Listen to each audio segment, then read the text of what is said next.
Friends, आज हम आपके लिए लाए हैं एक और बहुत ही बढ़िया और ज़बरदस्त कहानी। बहुत दूर समुंदर के बीच में एक टापू था। एक दिन वहाँ उस टापू पर समुंदर के रास्ते से एक विशाल राक्षस आ गया।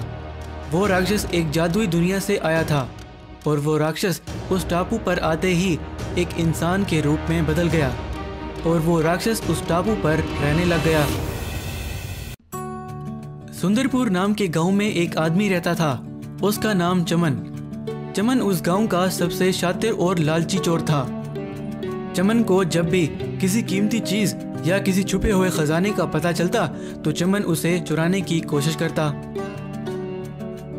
एक दिन चमन गांव में एक जगह से गुजर रहा था तो वहां उस जगह पर कुछ लोग टीवी देख रहे थे और वहां टीवी पर एक टापू पर छुपे हुए कीमती खजाने की न्यूज़ आ रही थी। वो न्यूज़ देखकर चमन सोचने लगा, ये टीवी में जिस खजाने वाले टापू का बता रहे हैं, अगर वो टापू सबसे पहले मैं खोज लूँ तो मैं बहुत अमीर बन जाऊँगा। अब कल ही मैं इसका नाव बनाकर उस खजाने वाले टापू को ढूंढने के लिए निकल जाऊँगा। वहीं सुंदरपुर गांव में एक बहुत ही लालची अमीर सेठ रहता था। उसका नाम रंगा सेठ। रंगा सेठ की अपनी एक सीक्रेट लैब थी। वहाँ उस लैब में वो रंगा सेठ बड़े बड़े रोबोट्स बनवाता और उन रोबोट्स की मदद से वो बड़ी बड़ी चोरियां करता। और वहाँ चमन एक नाव बना लेता है और उस नाव को चलाने लगता है। चमन अपनी नाव पर समंदर में पहुंच गया और आगे जाने लगा। ऐसे ही चमन समंदर में बहुत आगे निकल आया था तो सामने उसे एक टापू दिखाई दिया। तो चमन सोचने लगा, मुझे अब जल्दी से इस टापू पर जाना पड़ेगा। अगर ये वही खजाने वाला टापू हुआ तो मेरी लाइफ तो सेट हो जाएगी। इस टापू पर जाकर देखता हूँ कि इस टापू पर वो खजाना है या नहीं। तो चमन उस टापू पर चला जाता है तो वो देखता है कि वहाँ पर उस टापू पर बहुत सारे विशाल तरबूज थे। वहाँ पर कुछ तरबूज सोने के भी थे। तो उन सोने के तरबूजों को देखकर चमन सोचने लगता है, यहाँ इस टापू पर वो खजाना तो नहीं, लेकिन यहाँ पर सोने के तरबूज हैं। अगर मैं इनको चुरा कर ले जाऊँ और बेच दूँ तो बहुत पैसे मिलेंगे। वहीं चमन खड़ा खड़ा सोच ही रहा होता है कि उस टापू की ज़मीन के अंदर से बहुत कंकाल निकल आते हैं। चमन उन कंकालों को देखकर बहुत डर जाता है और अपनी नाव की तरफ भागने लगता है। और चमन अपनी नाव में बैठकर उस टापू से दूर निकल आया और सोचने लगा, यहाँ इस टापू पर तो बहुत सोने के तरबूज हैं और इनकी सुरक्षा वो कंकाल कर रहे हैं। मैं इन सोने के तरबूजों को अकेले नहीं चुरा सकता। मुझे इनको चुराने के लिए किसी की मदद की ज़रूरत पड़ेगी। तो चमन एक प्लान बनाता है और अपने गांव की तरफ वापस चला जाता है। चमन अपने गांव में वापस पहुंच जाता है और रंगा सेठ के पास चला जाता है। चमन रंगा सेठ के पास पहुंचकर बोला, रंगा बॉस, मुझे एक टापू का पता चला है। उस टापू पर बहुत सारे सोने के तरबूज हैं। अगर हम उन तरबूजों को चुरा लें तो हम उनको बेचकर बहुत सारे पैसे कमा सकते हैं, लेकिन मुझे आपकी मदद की ज़रूरत है। तो रंगा सेठ बोला, तो तुम उन सोने के तरबूजों को अकेले चुरा के क्यों नहीं लाए? तुम्हें मेरी मदद की क्यों ज़रूरत है? वहाँ उस टापू पर उन सोने के तरबूजों की सुरक्षा बहुत सारे कंकाल कर रहे हैं। वो जैसे ही किसी इंसान को देखते हैं वो उस पर हमला कर देते हैं, लेकिन मेरे पास एक प्लान है उन सोने के तरबूजों को चुराने का। तो रंगा सेठ बोला, अच्छा, मैं तुम्हारी मदद करूँगा। अब मुझे अपना प्लान बताओ। वो कंकाल सिर्फ इंसानों पर हमला करते हैं। अगर हम उन तरबूज जैसे दिखने वाले किसी वाहन में वहाँ जाएं तो वो कंकाल हमें नहीं पहचान पाएंगे और हम पर हमला नहीं करेंगे। उनको लगेगा हम तरबूज हैं, इंसान नहीं। अच्छा, तो मैं एक आज वाटरमेलन एयरप्लेन बनवाता हूँ और हम कल उसमें उस टापू पर जाएंगे और वो सोने के तरबूज चुरा कर ले आएंगे। अगले दिन रंगा सेठ ने वो वाटरमेलन एयरप्लेन बनाकर उसे बाहर ले आया और रंगा सेठ और उसका एक गुंडा और चमन उस प्लेन में बैठ गए और उस प्लेन को उड़ाने लगे। वो उस वाटरमेलन प्लेन को उड़ाते उड़ाते उस टापू पर पहुंच गए और उस टापू के ऊपर प्लेन को उड़ाने लगे। तो वो रंगा सेठ ने उस टापू पर एक इंसान को देखा जो उन सोने के तरबूजों को पानी दे रहा था।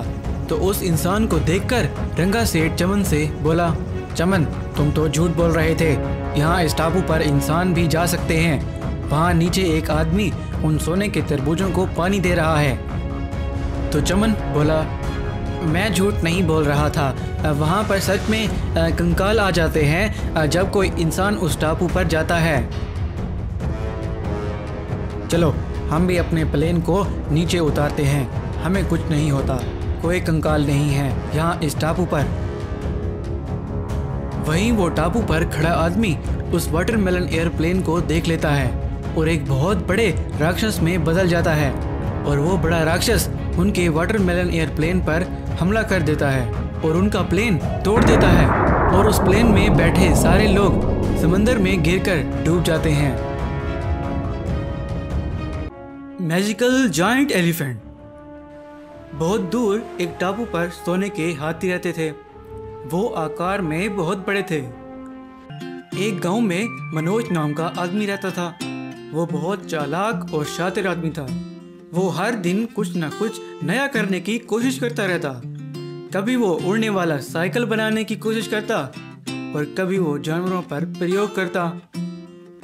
एक दिन टीवी में एक टापू पर छुपे हुए खजाने की खबर आ रही होती है। वो खबर मनोज भी देख लेता है। मनोज उस खजाने की खबर सुन के सोचने लगता है, अगर मैं इस खजाने तक पहुंच जाऊं तो मैं इस गांव का सबसे अमीर आदमी बन जाऊंगा। उस गांव में एक बदमाश सेठ रहता था। उसका नाम मुन्ना सेठ। मुन्ना सेठ रोज गांव के लोगों के घरों में अपने गुंडे लेके जाता और उन गरीब गांव वालों को डरा धमका कर पैसे लेता। जो गांव वाला पैसे ना देता उसे वो अपने गुंडों से पिटवाता। एक दिन मनोज ने एक नाव बनाने का सोचा कि वो उस नाव से उस खजाने वाले टापू को ढूंढेगा। कुछ दिनों के बाद उसने वो नाव बना ली और उस टापू की तलाश में निकल गया। मनोज समंदर में गांव से बहुत दूर निकल आया। वो ऐसे ही कुछ आगे तक गया तो उसे एक टापू नजर आया। उसने अपनी नाव को उस टापू की तरफ मोड़ा और वो उस टापू तक पहुंच गया। वो टापू पर थोड़ा आगे गया तो उसने देखा कि वहां पर बहुत बड़े बड़े सोने के हाथी हैं। उन हाथियों को देखकर मनोज के दिल में लालच आ गया और सोचने लगा, अगर मैं इनमें से सिर्फ एक भी हाथी अपने साथ ले जाऊं और उसे बेच दूं तो मैं बहुत अमीर बन जाऊंगा। मनोज ने सोने के हाथी को पकड़ने के लिए एक प्लान सोचा और वापस अपने गांव चला गया एक नया आविष्कार करने, जिससे वो उस सोने के हाथी को पकड़ेगा। वो गांव पहुंच गया और वो एक मशीनी हाथी बनाने लगा। उसने एकदम वैसा हाथी बना लिया। वो दिखने में असली हाथी जैसा था और सोने के रंग का भी, लेकिन आकार में छोटा था। मनोज उस हाथी में बैठ गया और उसे अपने घर के अंदर चलाने लगा। वहीं उसके पास से मुन्ना सेठ अपने गुंडों के साथ गुजर रहा था। मुन्ना सेठ ने मनोज के घर में खड़े उस सोने के हाथी को देख लिया और मुन्ना सेठ मनोज के घर के अंदर गया तो वहां मनोज उस हाथी में कुछ लगा रहा था। तो उसे देख के मुन्ना सेठ बोला, मुझे बताओ, ये तुमने सोने का हाथी कहाँ से लिया? तो वहां खड़े मनोज ने सोचा, अगर मैं इस बदमाश से झूठ बोलूंगा तो फिर ये मेरा पीछा नहीं छोड़ेगा। इससे अच्छा है कि इसे सब सच बता देता हूँ और अपने साथ मिला लूं। तो मनोज ने मुन्ना सेठ को सारी बात सच सच बता दी। तो मुन्ना सेठ उसकी बात सुन के बोला, अगर तुम्हारी बात सच है तो फिर हम उन सोने के हाथियों को बेचकर एकदम माला माल हो जाएंगे। मनोज बोला, सेठ जी, अगर हमारे पास बड़ी नाव होगी तो हम बहुत सारे हाथियों को पकड़कर ला सकते हैं। हाँ ठीक है, कल मैं एक बड़ी नाव लेके आऊँगा, उसी में चलेंगे उन हाथियों को पकड़ने। तुम बस अपने इस मशीनी हाथी को तैयार रखो। मुन्ना सेठ और मनोज उस बड़ी नाव पर उस मशीनी हाथी को लेकर उन सोने के हाथियों को पकड़ने के लिए निकल पड़े। जब उन्हें वो टापू दिखने लगा और वो उस टापू के करीब पहुंचे तो मुन्ना सेठ मनोज से बोला, बेवकूफ़ इंसान, तुमने क्या सोचा था कि मैं तुम्हें इस सोने को बेचकर अमीर होने दूंगा? ना ना, मेरा नाम है मन्ना और मैं लगाता हूँ सब कुछ चूना।